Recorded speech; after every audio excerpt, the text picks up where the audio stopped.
Amigos míos, hoy quiero empezar con 3 golpes de verdad que cambiarán todo lo que creían saber sobre Jesús de Nazaret. No es un sermón, no es una clase de teología, es una exploración al filo de la conciencia humana. Esto que voy a decirles no lo digo yo, lo dicen los hechos y ustedes están a punto de verlos con otros ojos. Jesús existió. Sí, escucharon bien. Un hombre llamado Jesús, procedente de Galilea, que vivió bajo el dominio romano, caminó entre nosotros, predicó, atrajo seguidores, fue ejecutado bajo Poncio Pilato y dejó un movimiento que no pudo extinguírsele. Lo sabemos gracias a historiadores, Flavio Josefo, mencionando a este Jesús, a este movimiento, Tácito, apuntando a la ejecución política romana como respuesta al crecimiento de una secta. Amigos míos, cuando las fuentes que no tienen interés en fabricar mitos coinciden, no estamos ante leyendas. A buen entendedor, el mensaje de Jesús no fue bonachón ni de ocasión, fue dinamita encubierta de ternura. Porque aquel que afirma que los pobres, los enfermos, los marginados son de alto valor, que cualquiera puede hablar con Dios, que el poder se mide en servicio, está poniendo una bomba bajo el trono de Roma, bajo el poder religioso de Jerusalén, bajo la arquitectura mental de una civilización. Y sí, los poderosos lo vieron venir, temieron, persiguieron, porque cuando uno sugiere que el templo no es el único mediador y que los últimos pueden convertirse en primeros, entonces todo se trastoca. Y no se equivoquen, Jesús no fue eliminado por casualidad, fue eliminado porque su mensaje era demasiado serio. Jesús sigue operando hoy, y esto probablemente los hará moverse en la silla. No hablo de dogma, no hablo de milagros, hablo de personas que, tocadas por la vida, creyeron que ese hombre no era solo historia antigua, sino algo cercano e interior. Gente sin fe que tras una crisis, una pérdida, hasta aquí llegué, sienten que algo dentro de ellos se activó. Una voz, una llamada, una dirección nueva. Esto sucede una y otra vez en rincones del mundo inesperados. Y lo llamen como lo llamen, transformación, despertar. Encuentro el patrón es invariable. Encuentro con la figura mensaje de Jesús. Actuación real de su legado en carne viva. Así que, si resistimos juntos este trayecto, les prometo algo. Al final no verán a Jesús como lo han visto hasta ahora. Verán al Jesús humano, incómodo, rebelde, premeditadamente radical. Verán al Jesús que tornó la historia de la conciencia humana. Verán al Jesús que los poderes de este mundo aún no han logrado domesticar. Verán al Jesús que no vino a fundar una institución, sino a liberar una conciencia dormida. Piénsenlo por un momento. ¿Qué ocurre cuando un mero artesano de provincia, sin ejército, sin tesoro, sin linaje aristocrático, dice yo soy el camino y atrae multitudes, desafía al poder establecido y finalmente muere por ello? ¿O la sociedad lo ignora o lo destruye? Y esto, amigos míos, no es casualidad, es señal de que había algo mucho más serio en juego. Y ahora atento, porque esto es clave, no lo estamos haciendo fácil, no se trata simplemente de entretenerse con una historia bonita. Hay documentos que molestan, hay silencias que gritan, hay investigaciones que nunca verán la luz en los manuales escolares, porque si algo queda claro, es que a las autoridades no les gusta que se hable con libertad de esta figura. Y ustedes lo sienten, hay zonas arqueológicas cerradas, datos que se filtran por canales marginales, estudios que nunca encuentran apoyo institucional, a buen entendedor. Y cuando uno se atreve a mirar sin miedo al Jesús histórico, al hombre que vivió, predicó, sufrió, murió, y al Jesús, símbolo al impulso que sigue vivo, descubre que quizás no es un fragmento de la historia religiosa, sino un parteaguas en la civilización humana. No estamos hablando de un buen tipo que lo pasó mal, estamos hablando de un modelo que amenaza a los poderes de siempre porque afirma tú también puedes, tú también tienes valor, tú también puedes hablar con Dios, tú también puedes actuar. Aquí lo digo sin adornos, no va de doctrina, no va de etiquetas, va de gente real, de contexto histórico, de evidencias y de conciencia. Y les advierto, no va a gustar a quienes prefieren dormir tranquilos, porque al final del recorrido la pregunta no será ¿qué sabía Jesús?, sino ¿qué hago yo con lo que sabía Jesús? Y ese es el verdadero peligro para los que manejan los hilos del mundo.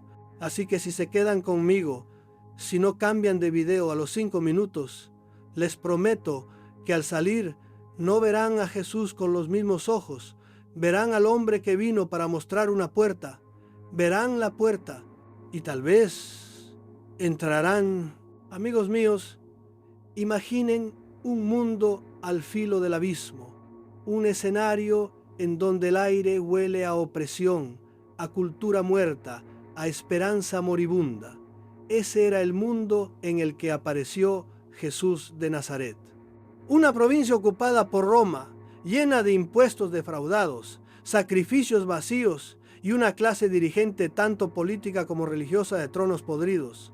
Y es en ese mundo quebrado donde Jesús irrumpió, no con fanfarrias, no con mandatos, sino casi en silencio, pero con una conciencia tan fuerte que cambió todo lo que tocó.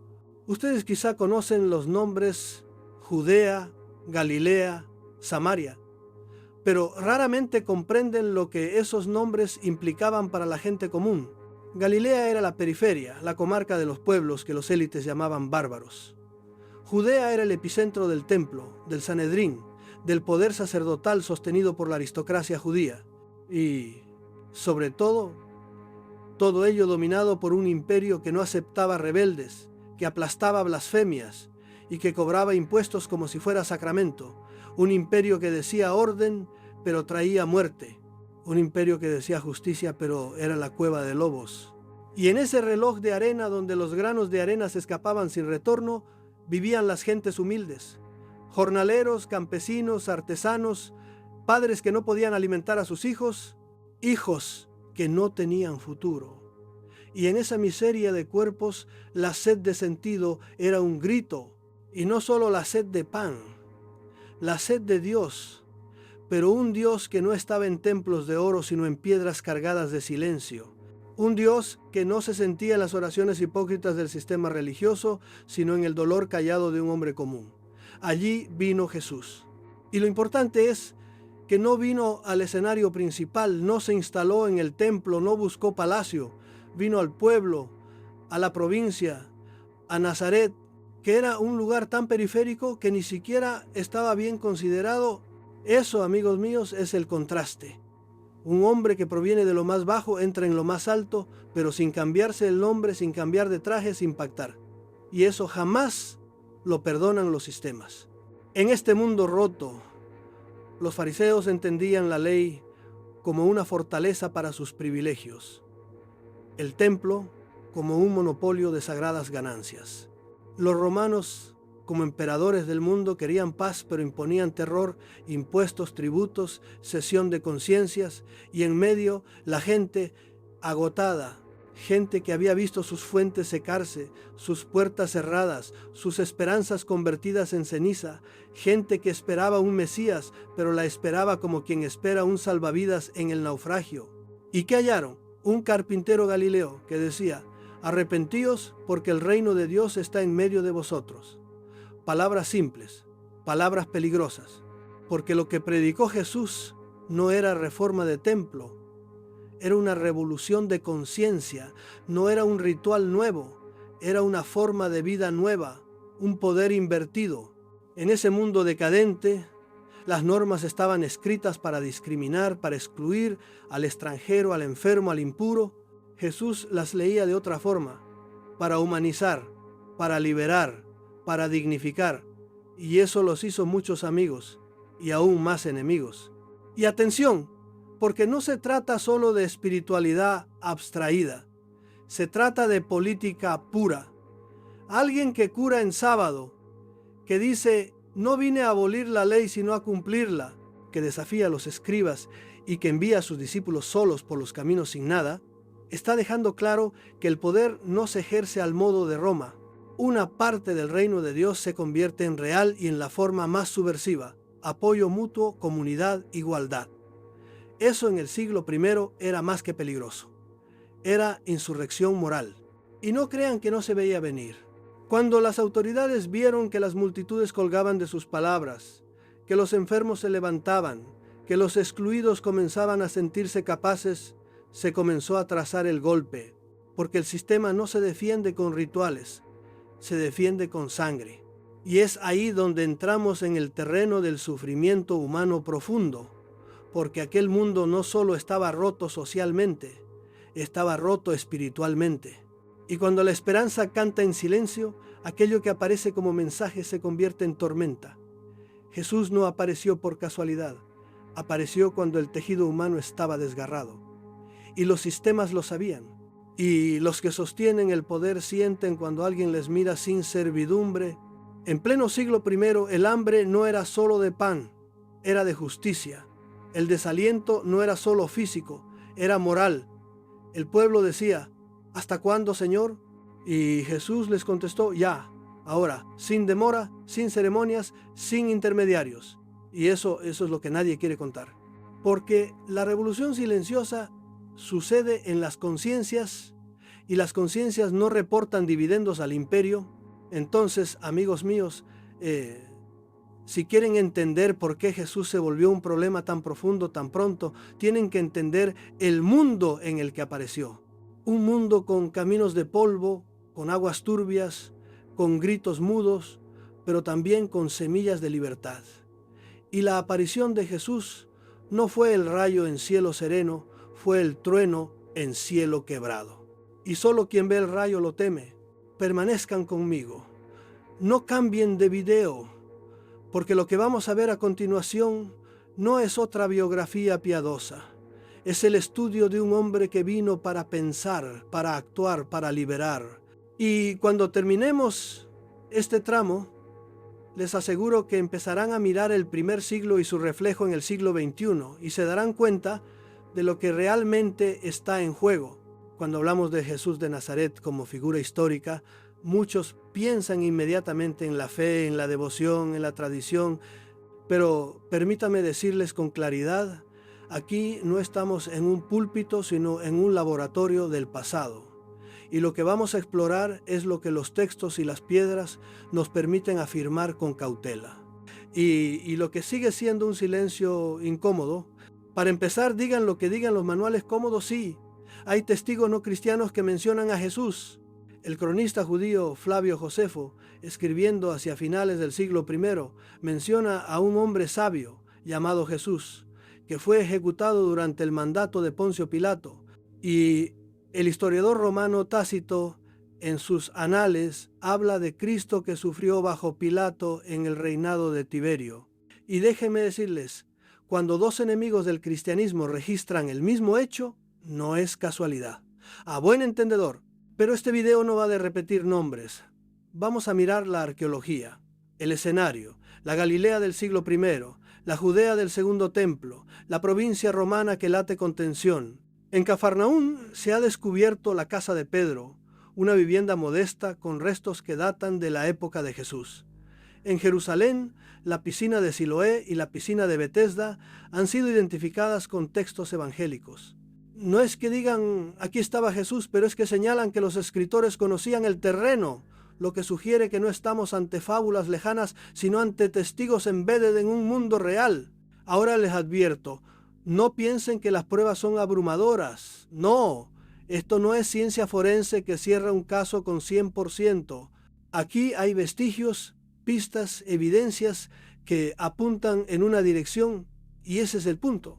Porque cuando un científico serio dice esto no se puede confirmar, lo que está diciendo en su fuero interno es esto es probable, pero lo incómodo hace que no lo digamos alto. Entonces, ¿qué sabemos? Que Jesús fue identificado como nazareno, lo que implica un origen concreto, Nazaret. Arqueólogos han extraído cerámica y muros que confirman la existencia de ese asentamiento en el siglo I, una aldea insignificante para los estándares del poder de su época. Que carpintero no es traducción exacta, sino tecton, un obrero, un constructor, quizás alguien que trabajaba en el afamado vecindario romano de Séforis, cerca de Galilea. Su trasfondo no es privilegiado, es proletario. porque su predicación, sus itinerarios, sus milagros relatados se sitúan en una geografía precisa, reconocible por la arqueología, y no en una tierra de hadas. Que el relato de la crucifixión, aunque no conservamos la cruz, está documentado por fuentes externas al cristianismo, y que una ejecución de ese tipo, crucifixión romana, ya sabemos cómo funcionaba: exposición pública, sufrimiento prolongado, humillación máxima. Si Jesús fue crucificado, entonces Jesús fue problema para algún poder. Y aquí entra lo inquietante. La Iglesia, los historiadores oficiales, los libros de texto, hacen tallados cómodos, ocultan lo que no pueden explicar. Por ejemplo, la sábana de Turín, la Shroud, cuyo estudio carbonódico data del siglo XIV, pero cuyo origen, su imagen inexplicada, su planta de análisis modernísima, siguen siendo un quebradero. El hecho de que una tela aparezca con la imagen de un hombre que parece haber sido flagelado, clavado, alzado, eso libera la imaginación. Y lo extraño es que un buen número de plantas de análisis identificaron polen de Jerusalén, especies vegetales de Galilea, fibras de lino que se corresponden, pero luego los preciosos laboratorios aplicaron carbono 14 y dataron 1260-1390 DC. La Iglesia dijo: asunto cerrado. Pero los investigadores independientes dicen: esperen, las fibras rígidas podrían estar contaminadas. Sí, amigos, lo que no les cuentan es que la nube de sospecha sigue flotando, y el resultado es este: no tenemos el certificado de nacimiento de Jesús, no tenemos la cruz que lo crucificó, no tenemos la barca del lago que lo llevó, pero tenemos más de lo que muchos están dispuestos a reconocer: testigos externos, arqueología congruente, geografía constante, texto coherente con lo que se encuentra y, sobre todo, un movimiento que nace en vacío de poder y se extiende como una plaga de conciencia. Y ahí pensemos: ¿qué pasa? Porque cuando un hombre con tan poco se vuelve tan mucho, la pregunta inmediata es: ¿por qué? ¿Por qué lo siguieron? ¿Por qué cambió todo? ¿Por qué el imperio sintió miedo? ¿Por qué el templo conspiró contra él? Aquí no estamos ante un error, estamos ante una señal. Y aún hay más. Los evangelios no solo relatan hechos, sino que dramatizan con una intención. El nacimiento en Belén, el censo, la huida a Egipto, todo eso tiene paralelismos con Moisés, como advirtió ya hace años un número de estudios, pero el peso es otro. Más allá del relato, hay una conciencia que emerge. Esa conciencia, la que supuestamente liberó a Israel y supuestamente sigue liberando a la humanidad. Y aquí es donde entra la crítica. Nos han vendido un Jesús que habita cómodamente en vitrinas. Nosotros vamos a sacudir la vitrina, vamos a sacudir las certezas, no para destruir la fe, no para destruir a Jesús, para despertarlo, para que lo vean como lo que fue: un hombre inscrito en la historia y al mismo tiempo una energía más grande que la historia. Porque, como siempre he dicho, no somos la cima de la creación. Eso es soberbia. Los antiguos sabían cosas, y los poderes lo sabían también. Entonces, amigos míos, lo que esta sección les pide es esto: abrir la mente, abrir los ojos, asumir que la historia no está escrita por los triunfadores, que los manuales se quedan en lo que conviene, y que Jesús, desde su existencia dudada por algunos, se convierte en un enigma que desafía todo lo que damos por cierto. Al final del trayecto veremos que, por más que pasen siglos y civilizaciones, la figura de Jesús se rehúsa a ser domesticada, se rehúsa a ser convertida en estatuilla, porque fue y sigue siendo guerra, libertad, conciencia. Y aquellos que controlan la historia lo saben, amigos míos, y ustedes también lo notan. Amigos míos, les propongo algo distinto: dejar de mirar a Jesús solo desde el púlpito y mirarle desde la madera de la mesa, desde la tabla del carpintero, desde el polvo de la aldea. Porque si quieren comprender por qué su misión fue tan radical, primero deben comprender su humanidad. Y esa humanidad empezó en un lugar humilde, en una aldea de Galilea, en una familia modesta, en un contexto que no era de reyes ni de príncipes, sino de artesanos, jornaleros y gente que cada día luchaba por abrir los ojos. Jesús nació en una época donde los registros eran escasos, donde los linajes verdaderos eran los de los opresores y donde el pueblo llano apenas existía en los libros. Se le llamó Nazareno. Ese apelativo no es casual. Nazaret, esa aldea que apenas tenía valor estratégico, era considerada tierra de nadie y por eso muchos dudaban de su categoría. ¿Cómo iba a venir de allí el Mesías? Fíjense bien, un inicio discreto, casi inadvertido, pero necesario para no disparar los cañones del poder desde el primer instante. Su padre José era un tectón. No mezclar carpintero con un arquitecto glorioso de tiempos modernos. Tecton significa obrero manual, constructor de lo que se necesita, no de palacios, sino de tejados y aldeas. Y Jesús creció allí, entre tabiques de adobe, entre vigas de madera, entre sudor y herramientas, entre rezos familiares y el fracaso anunciado. Y esa vida de esfuerzo dejó huella, porque cuando uno ha visto la madera cruda, cuando uno ha sentido la astilla clavándose en la mano, cuando uno ha esperado el pan con hambre, comprende de otra forma lo que luego predicará. No hay pruebas arqueológicas que digan aquí nació Jesús. No hay todavía un certificado de matrícula de Nazaret. Todo eso es parte del misterio. Pero la arqueología sí confirma que Nazaret existía en el siglo I. Hogares excavados, cuevas convertidas en habitaciones, familias numerosas, animales encerrados junto a las paredes de adobe. Cuando visitas el lugar, si te quitas la religiosidad, ves la precariedad. Y cuando ves la precariedad, comprendes la dimensión del mensaje de Jesús. Uno vino desde ahí.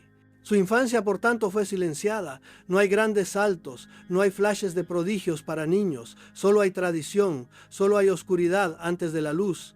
Eso no es debilidad, es elegancia. Porque al hombre que entiende el barro no le impresiona tanto la corona que al hombre que llega en palacio. Cuando Jesús entró en la misión, llevaba consigo años de anonimato y eso lo protegió, lo arraigó al ser humano. Y en ese periodo previo a su ministerio público, alguien lo bautizó, alguien lo convenció de abandonar la herramienta y tomar el camino. Y quizá, amigos míos, no cambió su herramienta por la vara de mando, sino que transformó su herramienta en símbolo. Esa herramienta que él conocía también, la madera, el martillo, la construcción, se convirtió más tarde en la metáfora de su propia cruz. Porque quien trabaja manualmente, como él lo hizo, sabe que las heridas del cuerpo no se borran con discurso. Se borran con quietud, con presencia, con compasión. Y entonces Jesús emergió, no del palacio, no del templo, sino de la aldea. No con ejércitos, no con promesas huecas, sino con una autoridad distinta. ¿De dónde venía esa autoridad? Amigos, no de porque su padre fuera algo o su madre algo. Venía de haber vivido lo que vivían los demás. Y cuando esa experiencia se funde con una conciencia despierta, el resultado es explosivo. Hay un detalle que muchos ignoran. Los evangelios no se detienen en su vida oculta por capricho divino. Se detienen porque esa vida tenía que construir algo. Esa vida sencilla, sin lujo, sin palacio, sin corte, fue escogida para que cuando se abriera el telón del ministerio, el aplauso del poder no lo confundiera. Un líder que no viene de la zona VIP no teme al VIP. Un hombre que ha dormido al lado del burro no se preocupa por la zarza ardiente. Y eso, amigos míos, lo hemos olvidado. Y permítame decir esto, en su adolescencia, en su juventud, Jesús no fue un milagro ambulante, fue un ser humano que aprendió, que dudó, que se rompió, que cayó. Y cada vez que se acercaba al lago, a los pueblos, a los caminos polvorientos que lo rodeaban, arrastraba consigo los años de Nazaret, y esos años fueron su escuela de humanidad. Hubo quizá silencios, hubo quizá complicidades, hubo quizá esperas largas, y luego la decisión dejarlo todo y comenzar un camino que sería la piedra más incómoda para los sistemas. Y ahí es donde llega la clave. No solo lo siguieron porque sabía interpretar hábilmente la ley y la tradición, sino porque vivía la humildad como nadie. Tocaba enfermos, comía con impuros, hablaba con mujeres, estaba en la mesa del obrero y en la sombra del marginado. Y cuando lo proclamaron hijo de Dios, él los dejó mirarlo, pero nunca se lo creyó en privado. Porque alguien que sabe lo que es el sudor, lo que es la astilla, lo que es el martillo, no se cree superior. Y esto, amigos míos, esto es lo que nos han ocultado, Nos han vendido al Jesús celestial, al Cristo revestido de plata, al Mesías cómodo, pero lo que vino de Nazaret lo conocía el barro. Y es en ese barro donde debemos meter las manos si queremos comprender el mensaje. Entonces les pregunto, ¿por qué ese origen humilde? ¿Por qué ese inicio insignificante? Porque el mensaje es para todos, porque la salvación no es para los tronos, es para las mesas de carpintero, para los caminos de campesino, para los sueños olvidados. Y un hombre que sabe esto puede hablar a cualquiera sin que parezca publicidad de etiqueta. Y quizá ahí está el verdadero escándalo, que alguien tan modesto pueda cambiarlo todo. Y eso, amigo mío, es lo que los sistemas temen.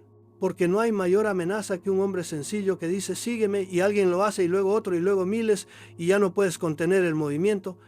Así que permanezcan conmigo porque vamos a seguir al hombre al lago, al camino, al templo, a la cruz.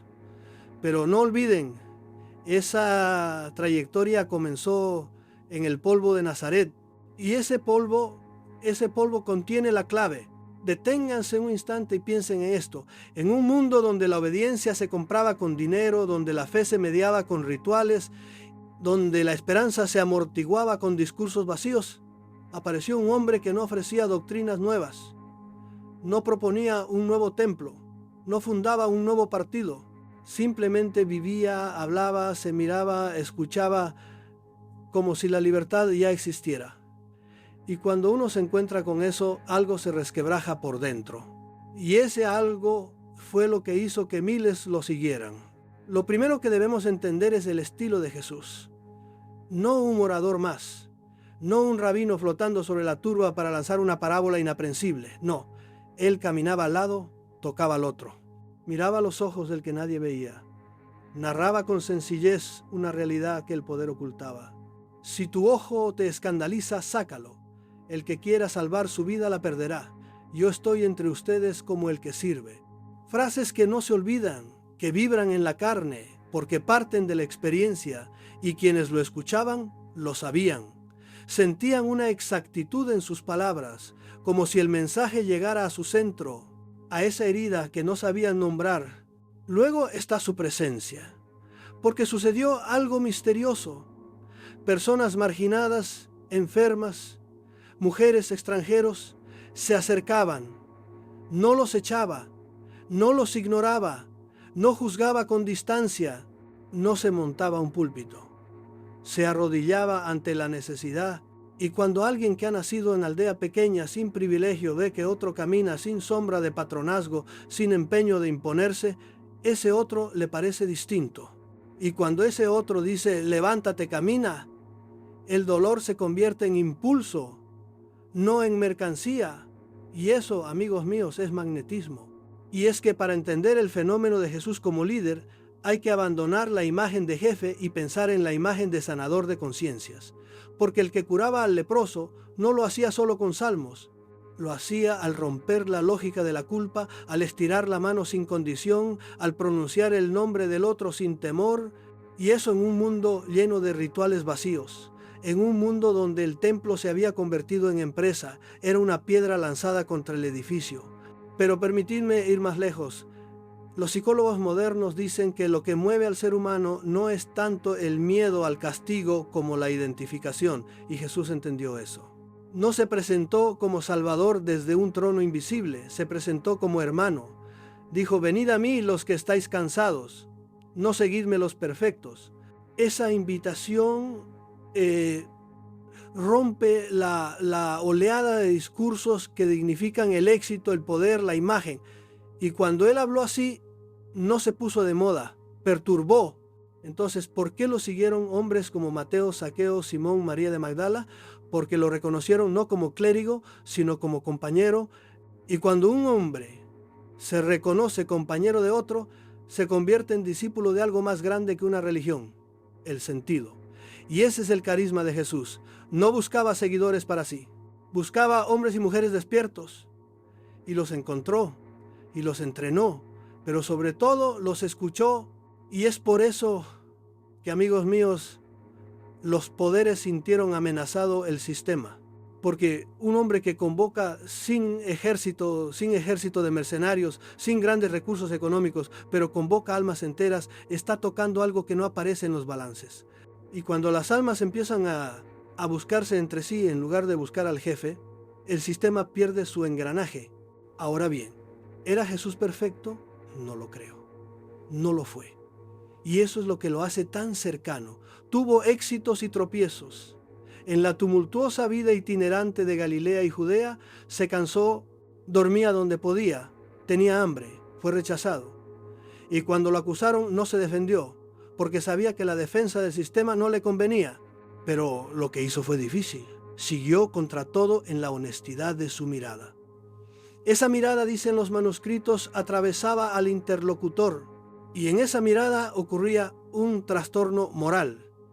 La culpa se hacía liviana, la esperanza se hacía cuerpo, la dignidad se hacía acción.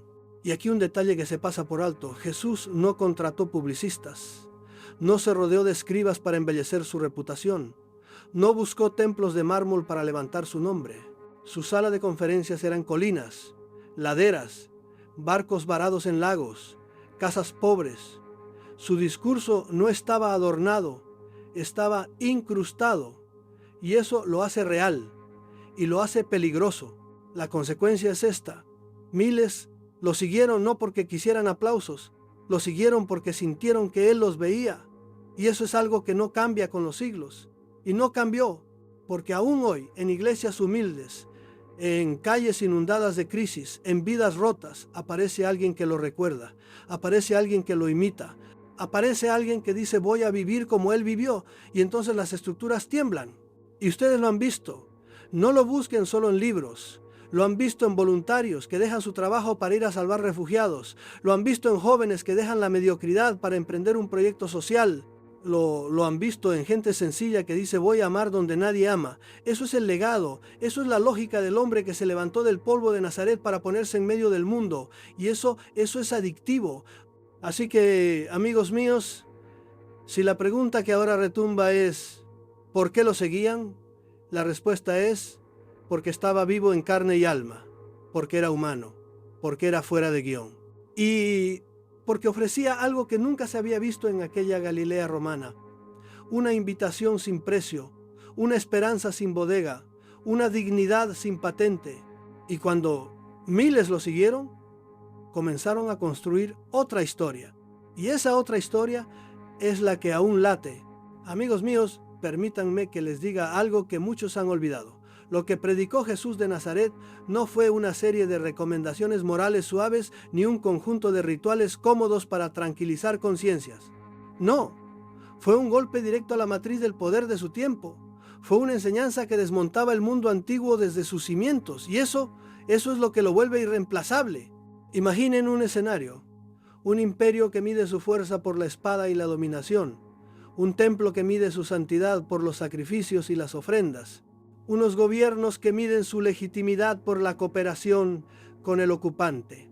Pues Jesús vino y lo desarmó con amor. Y ya les digo, amor no es debilidad.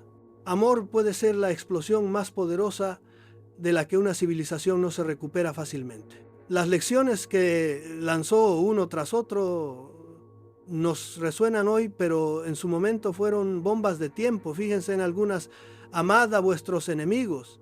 En un mundo donde la ley del talión era el pan de cada día, él dijo que la respuesta no es igualar el golpe, sino vaciarlo.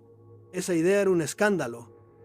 Amar al enemigo, perdonar hasta 70 veces 7, depositario de un Dios que no anota los pecados como una cuenta corriente, no era comodidad religiosa, era revolución ética. Los últimos serán los primeros. En una sociedad segmentada y clasista donde el sacerdote se codeaba con los gobernantes y el campesino tenía que mirar los pies del otro, Jesús invierte el sistema. No promete ascenso social, promete dignidad, y esa dignidad no proviene de privilegios, sino de mirada humana. Y eso en el siglo I era como arrojar un fuego líquido en el Senado romano y en el Sanedrín de Jerusalén. ¿Y qué decir de su acercamiento a la mujer, al marginado, al enfermo? En un templo donde exclusión y pureza formal era moneda, él tocó a la leprosa, comió con publicanos, habló con mujeres. El poder religioso lo miró con horror, porque lo que está en juego no es solo quién puede acercarse al altar, es quién puede estar en él. Y el poder no lo quiere así, porque si permites que cualquiera entre, pierdes el negocio de la exclusión. Y entonces está el perdón. No como trámite litúrgico, sino como acto liberador. Tu fe te ha salvado, ve en paz, ya no peques más. No un contrato, sino una liberación. Un hombre que perdona solo como discurso no es peligroso. Pero un hombre que perdona con autoridad, con gesto, con carne, ese es amenazador. ¿Y saben por qué? Porque lo que se perdona hoy no se exige mañana, y eso cambia la economía de la culpa, y las élites lo entendieron muy bien. Y algo más que no se les dice tanto: la enseñanza de Jesús sobre el poder. El que quiera hacerse grande entre ustedes será vuestro servidor.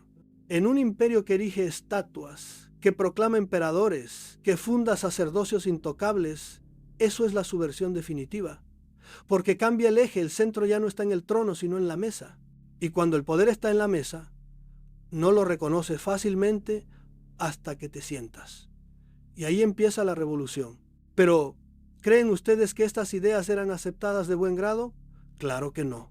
Cuando alguien dice que el templo no es un edificio sino un corazón, que el sábado no es una carga sino una oportunidad, que el pan no es negocio sino comunión, los guardianes del sistema empiezan a mirar diferente. Y ese diferente es el primer paso hacia la anulación. Porque frente a una enseñanza que libera, el poder crea mecanismos de contención. Y esos mecanismos siempre implican neutralización. Y por eso, amigos míos, no se equivoquen. Las enseñanzas de Jesús no están hechas para adornar un altar. Están hechas para deshacerlo. No por odio, sino por amor.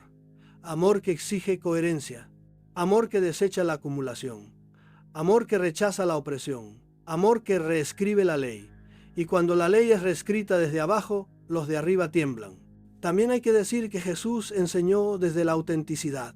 No recitó textos que otros enseñaban, no copió fórmulas. Habló desde lo que había visto, desde la cabaña de Nazaret, desde la carpintería, desde el lago, desde la tumba, desde el camino.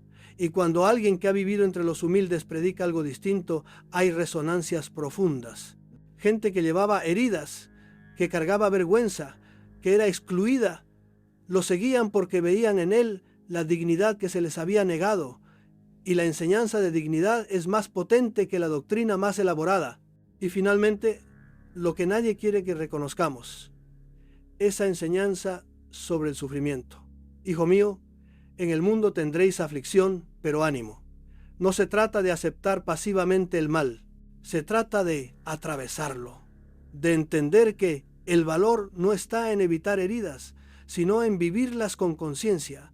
Y eso, amigos míos, rompe el paradigma de la victoria superficial, porque la victoria superficial consiste en no caer. La victoria real consiste en levantarse con un corazón nuevo. Y ese es el legado. El hombre que predicó no la comodidad, sino la transformación. Así que si hoy levantan la mirada y se preguntan ¿por qué Jesús sigue incomodando? La respuesta es porque su enseñanza no fue paquete de suministro espiritual, fue semilla activa, fue bomba de liberación, fue puente entre la condición humana más humilde y la dignidad más alta. Y eso sigue ahí, latente, vivo, gritando. A buen entendedor, esto no es cuento. Esto es historia, conciencia y posiblemente futuro. Ahora entraremos en la parte que muchos evitan mirar de frente. Cuando hablamos de Jesús de Nazaret, no solo hablamos del que predicó amor, compasión y humildad. Hablamos también del que provocó la furia organizada de los poderes de su tiempo. Y eso es algo que la historia no acostumbra a contar con claridad. Porque los enemigos de Jesús no eran solo los que lo odiaban en lo personal. Eran los que entendieron que su mensaje implicaba perder el control. Empecemos por el Sanedrín, ese órgano religioso jurídico que se presentaba como custodio del pueblo de Dios. Aquellos ministros del templo vivían del culto, del sacrificio, del comercio autorizado, del prestigio ante Roma y ante el pueblo. Jesús entró al templo y desmontó el negocio. Hizo un látigo simbólico. Dijo: mi casa será llamada casa de oración, pero ustedes la han convertido en cueva de ladrones. No fue una frase de sermón, fue una ejecución pública de la estructura. Y cuando quien administra justicia descubre que algo interno le está siendo cuestionado, comienza a temer. ¿Quién garantiza ahora sus privilegios? Y luego están los fariseos, los escribas, los que decían conocer la ley y aplicarla con rigor, pero se habían olvidado de la compasión. Jesús los llamó hipócritas porque lo eran. ¿Y por qué ser llamado hipócrita es tan peligroso en ese contexto? Porque el que expone al que pretende brillar bajo la alfombra del templo no solo lo expone a la luz, lo expone al escarnio. Y el escarnio es el arma del poder antes de la espada. Pero la verdadera alianza mortal estuvo con el Imperio Romano. No porque Jesús montara un ejército, sino porque su presencia era germen de insurrección moral. Roma, con sus legiones, sus campamentos, sus impuestos, sus crucifixiones públicas, miraba a toda provincia como un tablero de control. Y en esa provincia de Judea, un hombre que predica que el poder no se basa en la opresión, sino en el servicio, es una bomba. Por eso Pilato no quería entrometerse. ¿Qué es la verdad?, preguntó. Y mientras se acomodaba en su sillón, las multitudes se agitaban. Y a quien convoca multitudes sin espada, se lo marca como objetivo. Recordemos bien, los enemigos no se involucraron solo porque Jesús era una amenaza intelectual. Lo hicieron porque él demostraba poder donde otros hacían espectáculo, porque levantaba tambores de dignidad donde otros vendían miedo, y porque abría bocas donde otros cerraban corazones. Y aquí viene el componente estratégico. No se necesita llamar a las legiones cuando se puede movilizar al pueblo que dice que este es blasfemo. Se puede provocar la acusación delante de Roma. Se puede decir: este seduce al pueblo, dice que es rey de los judíos, y todos sabemos lo que un rey significa para un gobernador impuesto. Esa acusación fue la vía de escape para el mecanismo de poder, que sea el pueblo quien exija la sentencia. Y si el pueblo se le entrega voluntariamente, la impunidad se vuelve virtud. Y aún hay otro matiz que pocos resaltan. Jesús no era sectario. Subía al camino de un samaritano, hablaba con los publicanos, se mezclaba con las mujeres, hacía que la ley fuera para el corazón y no para el símbolo. Y eso irritaba a los guardianes del templo, porque si la ley deja de ser barrera para unos y se convierte en puente para todos, ¿qué hacen ellos? Entonces, en ese cruce del poder político, del poder religioso, del poder social, Jesús emergió como anomalía, y las élites llegaron a un consenso tácito que debía morir, no porque se hubiera vuelto tirano, no porque hubiera levantado cuchillo, sino porque era demasiado humano, demasiado libre, y eso es lo que se teme. Y hay algo más que quiero que observen: la traición de uno de los suyos, Judas Iscariote. Puede que lo vean como figura aislada, como villano literario, pero desde el punto de vista de esta narrativa, Judas representa la clave. Cuando el sistema no pega de frente, infiltra. Cuando el mensaje es transformador, el enemigo busca que se convierta en rutina. Y Judas no solo traicionó a Jesús, traicionó la clave de su propio despertar, porque lo importante no es la venda que ves en cámara, es el pacto invisible que los que luchan por la liberación olvidan. La libertad no se regala, se conquista. Y cuando Jesús fue detenido, cuando lo arrastraron ante el Sanedrín en una noche prohibida, cuando lo llevaron ante Pilato envuelto en confidencias secretas, cuando lo exhibieron como un criminal, todos entendieron lo que estaba en juego. Porque no estás ante un profeta más, estás ante un movimiento, y los movimientos se vuelven difíciles de manejar. Amigos míos, el sistema nunca se siente amenazado por un hombre devoto, se siente amenazado por un hombre libre, y Jesús fue libre, libre hasta la cruz, libre en el dolor, libre en la mirada, y esa libertad es contagiosa. Así que cuando pregunten por qué lo mataron, respondan con esta lógica: lo mataron porque les dijo la verdad. Lo mataron porque su enseñanza no era inofensiva. Lo mataron porque les mostró que otro mundo era posible. Y eso en cualquier época es sedición. Y esta sección, queridos amigos, no es para inflamar la furia, es para que comprendan el tamaño del enemigo que Jesús enfrentó, porque al entender a sus adversarios, comprendemos mejor su valor, y al entender lo que lo amenazaba, comprendemos mejor lo que defendió. No se equivoquen, no todos los mártires cambian el mundo, pero quienes cambian el mundo siempre fueron considerados mártires antes de ser reconocidos. Llegamos a la noche más profunda de la historia humana, esa que no aparece en los salones de ceremonias, sino en el silencio de una huida, de una traición, de un desierto interno. Esa noche es la de Huerto de Getsemaní, donde el hombre llamado Jesús de Nazaret sufrió su dimensión más humana, su yo desnudo, su miedo, su decisión, su entrega. Imaginen el escenario: una colina húmeda por el rocío, un cuerpo agotado por la vigilia, amistades que duermen cuando debían mirar y el aire cortando como cuchillo. Ese era el telón de fondo humanos de Jesús, no una cámara grabando aplausos, no una muchedumbre vitoreando promesas grandiosas, solo él, solo su alma en el crujir interior de una opción irreversible. Cuando Jesús se aparta con sus discípulos, Pedro, Santiago y Juan, y les dice: quedaos aquí y velad, él mismo se sumerge en un conflicto que no hemos querido mirar: frío, soledad, terror. ¿Por qué? Porque sabe lo que vendrá, sabe el encuentro con el poder, sabe la cruz, pero antes tiene que atravesar el miedo, ese miedo que ninguno de los acertadores de parábolas menciona, ese miedo que no aparece en vitrinas de fe, ese miedo que hace hombre al hombre. Y aquí viene lo extraordinario.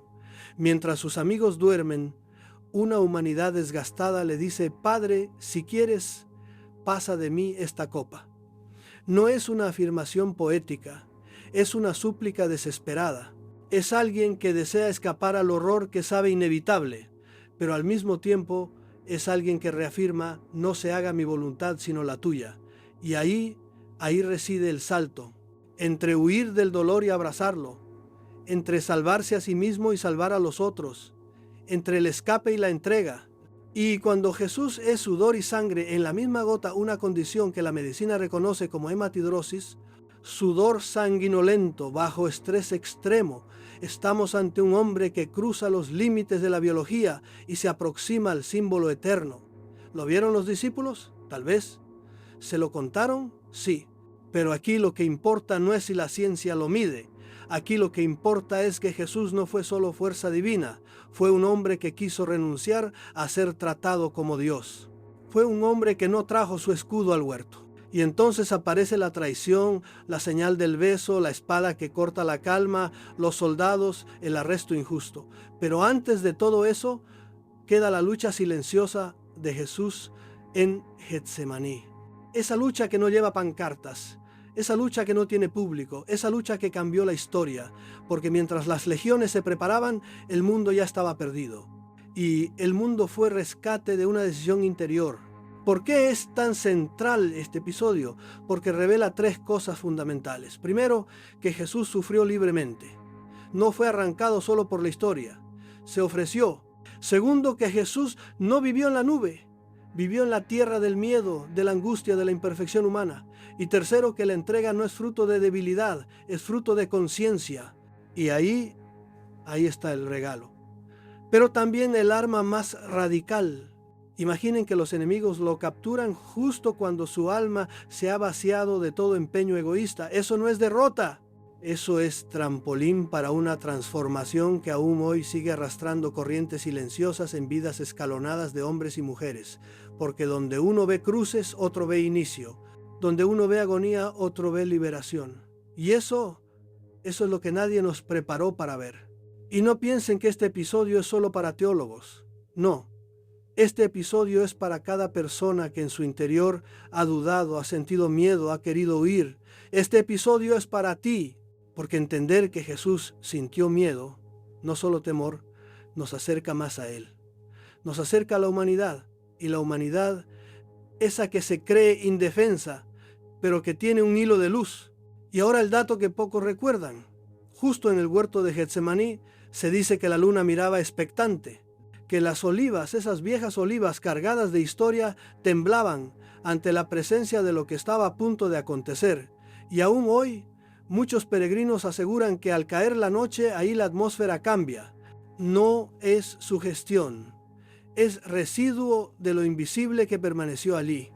Las anguilas de la conciencia se agitan donde una humanidad decidió transformarse. Porque, como siempre digo, no somos la cima de la creación. Nos dominan las estructuras, nos manipulan los símbolos. Pero cuando un hombre se arrodilla y acepta el dolor sabiendo que puede pasar de largo, allí se abre una puerta. Y esa puerta es la que Jesús cruzó. Y esa puerta es la que está abierta aún para nosotros. Entonces, amigos míos, si algún día se encuentran en la oscuridad, solos, sin fuerza, con traiciones alrededor, recuerden el huerto. Recuerden que la entrega consciente transforma lo inevitable en gracia. Recuerden que la victoria no está en evitar la caída, está en levantarse con mirada nueva. Y recuerden que Jesús nos enseñó que la cruz no es cúpula de templo, es un camino de regreso. Y ahora, tomen asiento. Les pido que respiren, que sientan, porque lo que sigue es el arresto, y no solo un arresto físico, un arresto de almas. Y ahí es cuando la historia cambia de forma visible. Pero no nos adelantemos. Lo que sigue no es el espectáculo que la mayoría ha visto en películas. Lo que sigue es la trama que poco se enseña, la detención, el proceso, el juicio de aquel que había sido llamado la esperanza de un pueblo. Porque cuando la verdad desafía al poder, el poder no se limita a debatir, ejecuta. El arresto de Jesús de Nazaret no ocurrió en público, no fue en la plaza del templo con trompetas y discurso, fue de noche, en sombra, en el huerto de Getsemaní, mientras la luna apenas brillaba, mientras sus amigos dormían. Un acto prohibido por la ley judía, arrestar en horas nocturnas. Pero, a buen entendedor, las leyes se doblan cuando hay urgencia del sistema. Y vemos a un grupo que envió al pueblo, fariseos, sacerdotes, autoridades del templo, un Sanedrín con miedo. Lo querían callado, lejos del lago, lejos de las multitudes, lejos del símbolo. Y allí estaba Jesús, rodeado, traicionado por un amigo cuya llave abrió la puerta, uno de sus discípulos. Sí, pero el sistema siempre elige usar a quienes pertenecen para derribar lo propio. Y cuando un discípulo intercambia amor por dinero o prestigio, el guión del poder se repite. Le llevan ante el Sanedrín. Un juicio relámpago, sin testigos que defiendan, sin atención pública, una acusación de blasfemia, de pretender ser rey, de incitar a la revuelta, y lo que se ha callado, el actuar del imperio detrás de las puertas. Pilato no quería intervenir, pero fue presionado, porque Roma no tolera liderazgos alternativos. Y cuando un gobernador dice qué es la verdad, sabe que le sobra la respuesta. Examinemos la mecánica. El sumo sacerdote le pregunta cosas que polarizan. ¿Eres tú el Mesías? Jesús responde, tú lo has dicho, no hay florituras, no hay espectáculo, hay verdad. Y ya sabemos lo que pasa cuando la verdad entra en un recinto de mentiras. Se declara culpable, y lo declararon culpable, sin defensa real, sin juicio serio. ¿Y por qué? Porque lo que se juzgaba no era el hombre, era la posibilidad de que aquel mensaje se expandiera. Los escribas y fariseos saben que no pueden parar el amor, pero pueden detener el símbolo. Los escribas y fariseos saben que pueden negociar con Roma, pero pierden control si la dignidad se hace popular. Y ahí, amigos míos, la alternativa se vuelve amenaza, y la amenaza debe ser eliminada. Y entonces Pilato lava sus manos ante el pueblo, lo entrega, lo condena, pero lo curioso es lo que ocurre después. No lo crucifiquen inmediatamente, bonificaciones tardías, pero la sentencia estaba escrita. Los símbolos tenían que ser visibles, crucifixiones públicas, madera tallada en sufrimiento, exposición del inútil. Jesús fue clavado no solo como castigo, sino como advertencia. Y mientras tanto, la multitud. Ustedes pensarán que la multitud es masa ignorante. Puede ser, pero lo que no pensamos es cuánto la multitud fue usada. Crucifícalo, crucifícalo. La palabra se repite, la presión social manda, y cuando quien controla los procesos inquieta al pueblo, el pueblo a su vez controla a quien lo inquieta. Es espejo de nuestra era. Cuando las narrativas oficiales etiquetan, el público repite. Y un dato que pocos destacan: los juicios de Jesús fueron ilegales desde la ley judía, que garantizaba defensa, testigos adecuados, tiempo para contestar. Acá todo fue al revés. Y el imperio lo permitió porque no había otro recurso. Y cuando el imperio permite la ruptura de su propio ritual, es porque está decidido, y al final él mismo fue presentado como culpable de sedición ante Roma con un letrero: rey de los judíos.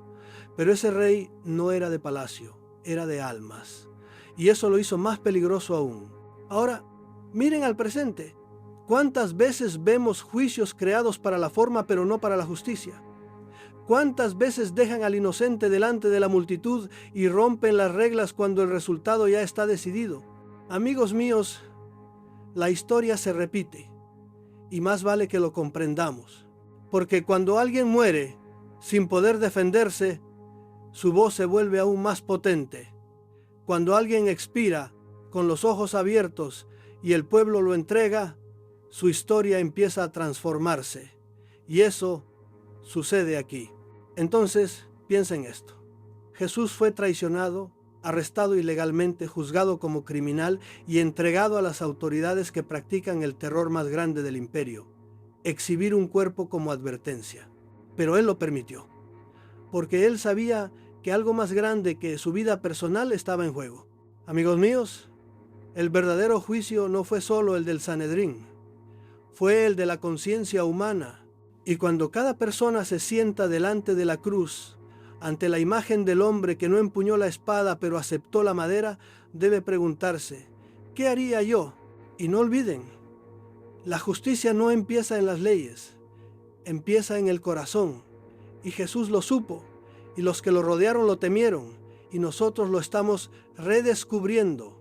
Amigos míos, a la figura de Jesús la hemos vestido durante siglos, con oropeles religiosos, con incienso, con música sacra, con imágenes llenas de paz y belleza.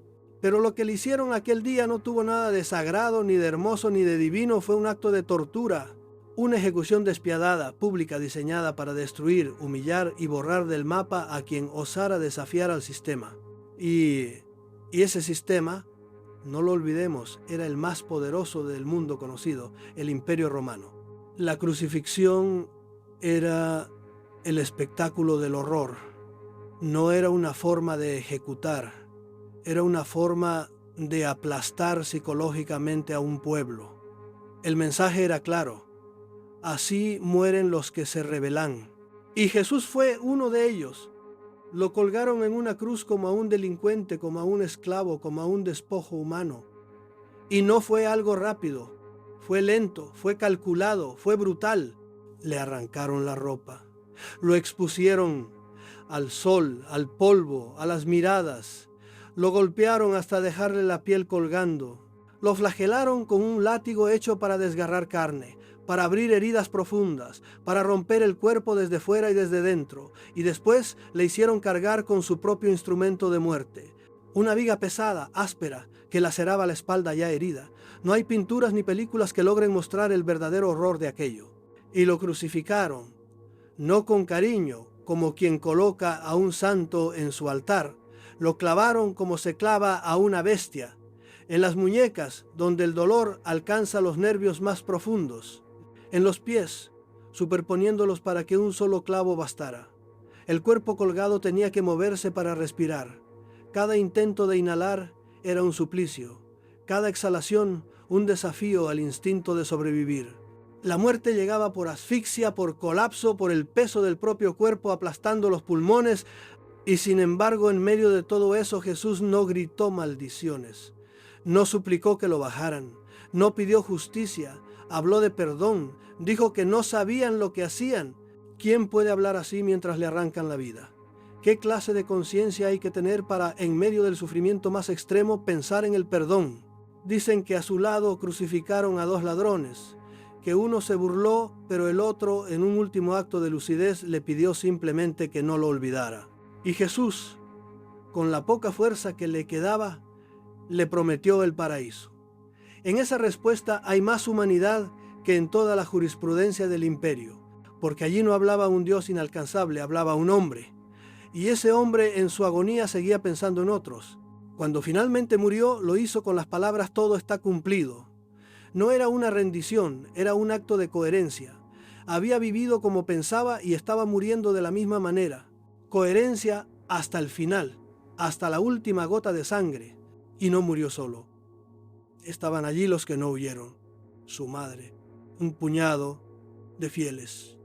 María Magdalena, Juan, testigos de algo que no entendían, pero que los marcaría para siempre. Porque lo que pasó aquel día en el Gólgota no fue solo una ejecución, fue una grieta en la historia, un punto de no retorno. A Jesús no lo mataron solo por lo que decía, lo mataron por lo que representaba, porque era libre, porque hablaba con autoridad sin tener título alguno, porque tocaba a los intocables, porque veía el alma de las personas, y eso para los poderosos de este mundo es siempre una amenaza. La crucifixión no acabó con su mensaje, lo convirtió en fuego, en memoria, en semilla. Muchos otros crucificados quedaron olvidados, tragados por la historia, pero a este no pudieron borrarlo, porque su fuerza no venía del músculo ni del discurso político, venía de otro lugar, uno que ni el imperio ni el Sanedrín sabían manejar. La cruz, que era símbolo de muerte y vergüenza, se convirtió en símbolo de esperanza. Y eso, amigos míos, es lo que más temen los amos del mundo, que su castigo se transforme en bandera, que su intento de silenciar a un hombre haga que su voz se escuche más fuerte que nunca. Jesús murió como un condenado, pero desde esa misma cruz fundó algo que ningún ejército ha podido destruir. Si ustedes quieren entender por qué la historia de Jesús no terminó con su muerte, no miren los libros, no miren los templos, miren a los hombres, porque lo que pasó después de su crucifixión no fue una campaña de marketing, ni una invención de concilios, ni una estrategia de poder. Fue un fenómeno humano que no tiene precedentes. Un grupo de personas rotas por el miedo, que de pronto se volvieron imparables, y no eran soldados, no eran sabios, no eran predicadores con estudios, eran pescadores, mujeres anónimas, recaudadores de impuestos. Hombres comunes que al ver morir a su maestro se escondieron, lloraron, se derrumbaron, pero algo sucedió. Algo que los cambió para siempre. Y no me vengan con explicaciones fáciles. Ningún movimiento crece cuando su líder muere de forma humillante. Eso es una ley sociológica. Se apaga la chispa y se disuelve la llama. Pero aquí ocurrió lo contrario. La muerte fue el inicio. Fue la explosión. Fue el momento cero de una transformación colectiva que no tiene lógica si no se acepta que algo poderoso ocurrió dentro de cada uno de ellos. Pedro, el mismo que lo negó 3 veces, acabó proclamando su nombre en las plazas. Juan, que se escondió durante la noche del arresto, escribió uno de los textos más místicos de la historia. María Magdalena, despreciada por todos, se convirtió en la primera testigo. Y así, uno tras otro, comenzaron a hablar, a sanar, a actuar. ¿De dónde salía esa fuerza? Dicen que vieron a Jesús resucitado. Que no solo lo soñaron o lo intuyeron, sino que lo tocaron, lo escucharon, lo compartieron. Dicen que comió con ellos, que caminó a su lado, que no era un espíritu flotante, sino alguien tan real como antes de morir. Ahora bien, cada uno que crea lo que quiera, pero lo innegable es que algo ocurrió, algo lo suficientemente potente como para que un grupo de gente aterrada se convirtiera en columna de fuego. Piénsenlo. ¿Morirían por una fábula? ¿Irían a la cárcel? ¿Serían torturados, expulsados, crucificados, degollados por un invento? Uno puede mentir para ganar, pero para perderlo todo, eso no es mentira, eso es convicción, eso es experiencia. Y aún más revelador es que este fenómeno no se quedó en Jerusalén, cruzó el Mediterráneo, llegó a Roma, se metió en las catacumbas, en los barrios bajos, en los corazones desesperados de un imperio que se desmoronaba sin dinero, sin ejército, sin templos, solo con la memoria de un hombre que los había hecho sentir vivos. Pero no piensen que esto es cosa del pasado, esto sigue ocurriendo hoy. En 2025, en pleno colapso espiritual, hay jóvenes que se topan con Jesús y su vida cambia. Ateos que lo encuentran en medio del abismo emocional. Artistas que entre drogas y fama descubren una voz distinta. Gente rota que lo escucha en el silencio. Y no se trata de religión, no se trata de normas. Se trata de una presencia que transforma, porque el mensaje de Jesús no fue solo palabras, fue vida, fue energía, fue un impacto tan profundo que los que lo conocieron ya no pudieron volver a vivir como antes. Y esto es lo que las autoridades temen, no un dogma, no una cruz colgada. Temen a esa capacidad que tiene su recuerdo de encender la llama en el alma de quien lo escucha con el corazón abierto. Y por eso han intentado durante siglos neutralizarlo, volverlo rutina, rito, aburrimiento. Lo han domesticado, lo han embalsamado en teologías. Pero cada vez que alguien lo encuentra de verdad, fuera del ruido, fuera de la estructura, ocurre lo mismo que ocurrió con aquellos primeros testigos. Algo se rompe, algo se despierta y ya nada vuelve a ser igual. No lo olviden, amigos, la prueba de que Jesús vive no está en los libros. Está en la transformación real de los que se atrevieron a mirarlo más allá de la cruz. Si hay algo que debería hacernos reflexionar profundamente es esto: todos los imperios que intentaron dominar el mundo han desaparecido. Egipto, Roma, Bizancio, el Imperio Español, el británico, todos fueron polvo, todos fueron gloria de un momento. Y sin embargo, el mensaje de Jesús sigue vivo. ¿Por qué? Porque no era un mensaje humano. Y no digo esto como un místico ingenuo. No, lo digo como alguien que ha dedicado su vida a investigar lo oculto, lo invisible, lo que no quieren que sepas. El mensaje de Jesús no fue una estrategia de poder, ni un invento de teólogos, ni una manipulación de masas. Fue una verdad tan sencilla y tan peligrosa que ningún gobierno ha podido destruirla. Y es que Jesús no vino a fundar una religión, vino a detonar una revolución interior. Dijo cosas que ningún líder espiritual de su tiempo ni de ahora se atrevería a decir. Que el poder no está en la espada sino en el servicio, que la fuerza no está en la riqueza sino en la compasión, que los últimos serán los primeros, que el perdón desarma más que la venganza, que hay que amar incluso al que te odia, y que el reino de Dios no está fuera sino dentro de ti. Estas ideas, amigos, son dinamita pura. Porque cuando un hombre o una mujer descubre eso, ya no es esclavo de nada. No necesita ídolos, no necesita mediadores, no necesita leyes impuestas. Vive desde el espíritu, desde la conexión directa con lo divino. Y eso es justo lo que los imperios no toleran. Por eso lo mataron. Y por eso han intentado desde entonces encerrar su mensaje en jaulas de oro, en dogmas, en catedrales frías, en ceremonias vacías. Lo han institucionalizado, lo han vestido de poder, han hecho de su nombre una marca registrada. Pero, por más que lo han intentado, no han podido matarlo, porque su mensaje tiene vida propia. Está en las calles, en el pobre que da su pan al más pobre, en el padre que perdona a su hijo, en la mujer que lucha por justicia sin odio, en el joven que busca sentido en medio del caos. Está en la mirada limpia de un niño, en la lágrima sincera del que se arrepiente, en el silencio del que ora sin palabras. No se trata de creer en una imagen colgada, se trata de vivir como Él vivió, y eso, amigos, es lo que ha mantenido su mensaje con vida durante más de 2000 años. ¿Quieren una prueba más profunda? Observen esto: ninguna de sus enseñanzas promueve la violencia, ninguna legitima la codicia, ninguna bendice al que oprime. Jesús no escribió ni una línea, y sin embargo, Millones de personas han sido transformadas por su palabra. Esa es la fuerza de la verdad viva, de la verdad que no necesita gritar porque resuena en el alma.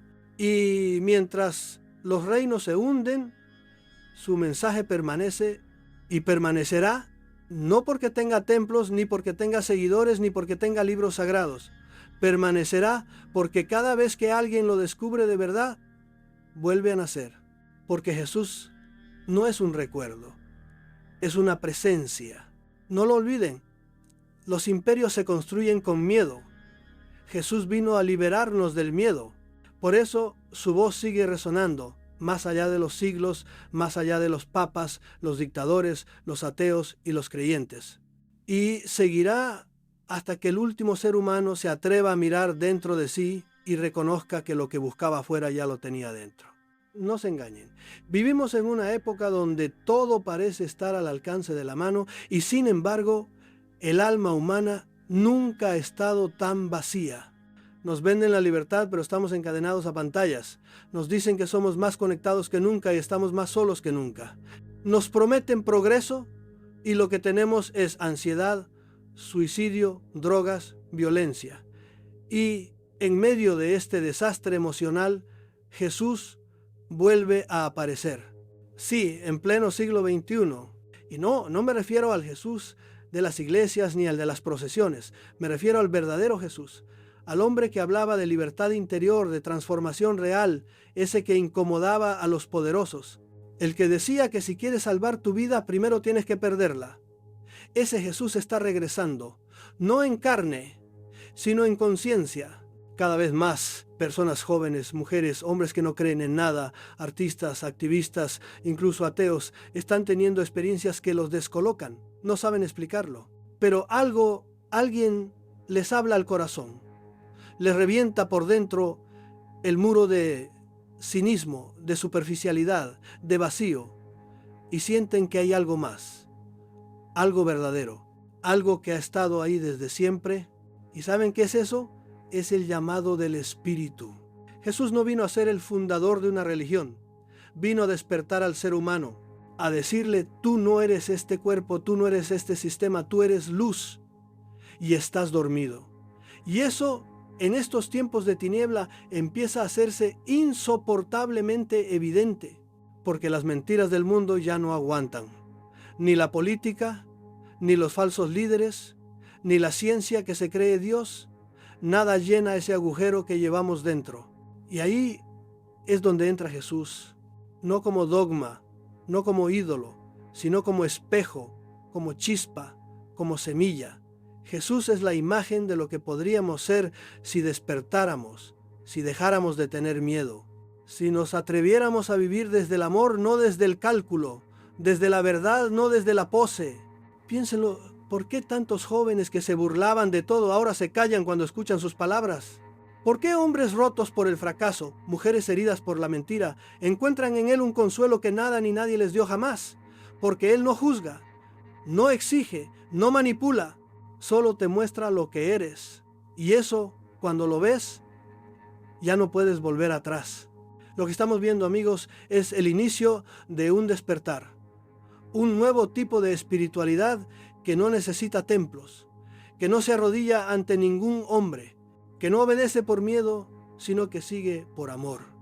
Una espiritualidad que reconoce a Jesús no como un símbolo lejano, sino como una presencia cercana.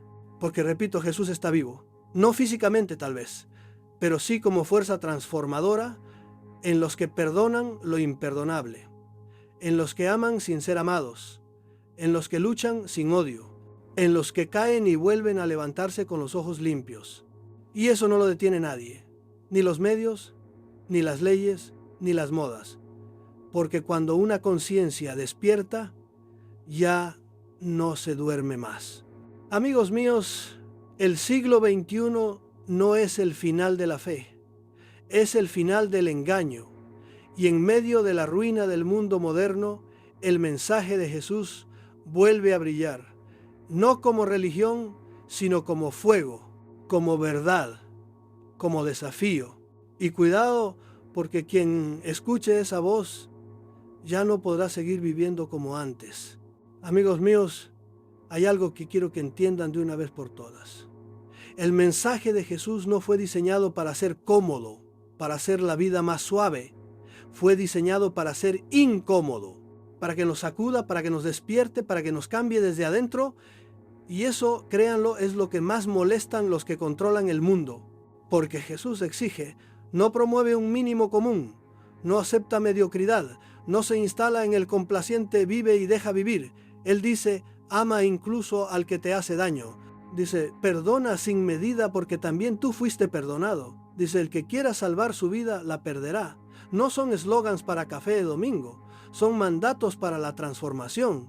Y aquí va la parte delicada. Jesús exige que vivamos desde la coherencia, que nuestros actos no estén divorciados de nuestra fe, que el que promete amor lo viva, que el que pide justicia la practique, que el que dice perdón no lleve rencor, que el que predica servicio sea el primero en servir. Esa correspondencia entre lo que se dice y lo que se hace es el núcleo del mensaje. Pero no crean que esto es fácil. Ningún sistema incita al sacrificio libre. Ningún modelo dominante celebra al que se da sin recibir, porque eso no genera cifras, ventas ni control. Eso genera libertad. Y la libertad, los que mandan no la toleran. Entonces, si Jesús exige hoy que ames donde nadie te ve, que ayudes sin esperar recompensa, que levantes al caído en vez de pisarlo, que vivas sin máscaras, que seas luz sin pedestal. ¿Estás preparado para eso? Porque esa es la prueba, esa es la credencial del discípulo incómodo. Y no lo digo yo, lo dijo él. Y algo más. Jesús exige responsabilidad. Responsabilidad de ser quien ves. Responsabilidad de ser luz en un mundo que cultiva la sombra. Responsabilidad de ser auténtico cuando todo te impulsa a la imitación. Y eso, amigos, pesa. Pesa en las amistades que temen, pesa en los trabajos que coartan, pesa en la soledad que llega tras la verdad que se dice en voz alta. Y aún otro detalle que muchos evitan, Jesús exige que actúes. No basta creer que lo digas, que lo muestres, que tu fe sea una rueda que mueve algo, no un adorno inmóvil. Porque cuando el evangelio se convierte en adorno, se convierte en mentira. Y los que han estado en esto lo saben. La apatía es el peor enemigo del mensaje real. Y lo peor es que la apatía es cómoda. Y ahora diré algo que tal vez les incomode. Jesús exige que renuncies a la vanidad, a la codicia, a la imposición, a la seguridad de la apariencia, porque la cruz no era un escenario para aplausos. Era el camino del desapego. Y quienes buscan la ayuda del hombre antes que la del Dios vivo, están olvidando el mandato. Y eso se ve en religiones opulentas, se ve en iglesias convertidas en negocios, se ve en la espiritualidad light que no transforma vidas. Y Jesús lo denunció. Y lo más importante de todo, Jesús exige que ames a los débiles, que tomes partido por los olvidados, que rompas el silencio donde reina la injusticia, que seas puente donde hay muros, que seas esperanza en tiempos de ruina. Eso es lo que espera de ti. Eso es lo que nos exige hoy. Entonces sí, queridos amigos, si tras este video, tras estas reflexiones, regresan a sus vidas como si nada hubiera cambiado, entonces todo el esfuerzo habrá sido vano. Jesús no pide aplausos, pide testigos. Testigos que vivan, testigos que ardan, testigos que incomoden, porque el mundo no se cambia con etiquetas nuevas, se cambia con almas nuevas. Y recuerden, no es suficiente decir yo creo, es necesario decir yo sigo y caminar con la mirada encendida, con el corazón claro, porque quien espera del poder que no exige está engañado. Y el mensaje de Jesús exige. Amigos míos, aquí estamos, en el tramo final. Pero no crean que esto se queda en un adiós. Al contrario, estamos ante la figura eterna de Jesús de Nazaret, esa que no acepta vitrinas, ni estatuas, ni museos, esa que sigue ardiendo en el alma humana, esa que aún interrumpe el letargo de nuestro confort, porque Jesús no es una reliquia, no es un símbolo embalsamado, no es un recuerdo para domingo por la mañana. Jesús es un desafío permanente, Un hombre sin ejército, sin tesoro, sin respaldo oficial, que cambió la historia. Un hombre que fue carpintero, desconocido, condenado, y que hoy sigue resonando en los rincones más inesperados del mundo. Eso no sucede por casualidad. Piénsenlo, cuántas figuras del pasado han sobrevivido al paso de los siglos para entrar en vidas rotas, en decisiones de última hora, en conciencias dormidas. Jesús lo hizo y lo hace, y lo hará siempre que haya quienes se atrevan a mirarlo sin filtros, sin ofertas, sin bajar el precio, y no crean que es solo para creyentes. No, es para cualquiera que se canse de la mentira, de la mediocridad, del sistema que manda sin corazón. Es para quien quiera un sentido, un norte, una luz, porque Jesús ofreció eso, no como premio barato, no como consuelo barato, sino como revolución del corazón. Y lo que hace eterna a su figura no es lo que dijeron los hombres, es lo que hizo, es lo que dejó, es lo que dejó pendiente, que cada hombre y cada mujer vive en libertad, vivan sin cadenas, vivan sin engaños, vivan sabiendo que pueden construir la historia y no solo elegirse parte de ella. Y sí, todo el mundo habló de Jesús como Mesías, como Salvador, como Hijo de Dios, pero pocos miraron al Jesús que dijo: yo estoy entre vosotros como el que sirve. Ese es el Jesús que pretendo mostrarles. Ese hombre que vos pueden reconocer, que pueden valorar, que pueden seguir, porque si lo desean. Porque no convierte seguidores en masa, convierte en libertad. Y eso, mis amigos, es lo que siempre lo ha hecho incómodo para los poderosos. Y es por eso que su presencia sigue siendo una amenaza. Y termino con esto. El problema nunca fue Jesús. El problema es lo que la humanidad hace frente a la verdad, frente al hombre que vivió y ayudó y sufrió y se levantó con la mirada limpia, frente al que murió solo y dejó algo que la muerte no pudo contener. Así que pregúntense esto: ¿estoy dispuesto a que me cambie? ¿Estoy dispuesto a que me sacuda? ¿Estoy dispuesto a que no pueda volver a vivir como antes? Porque si no, mejor seguir durmiendo en la comodidad de lo que ya conocen. Pero si están dispuestos, les diré una cosa: Jesús está aquí. Y Él siempre lo ha estado.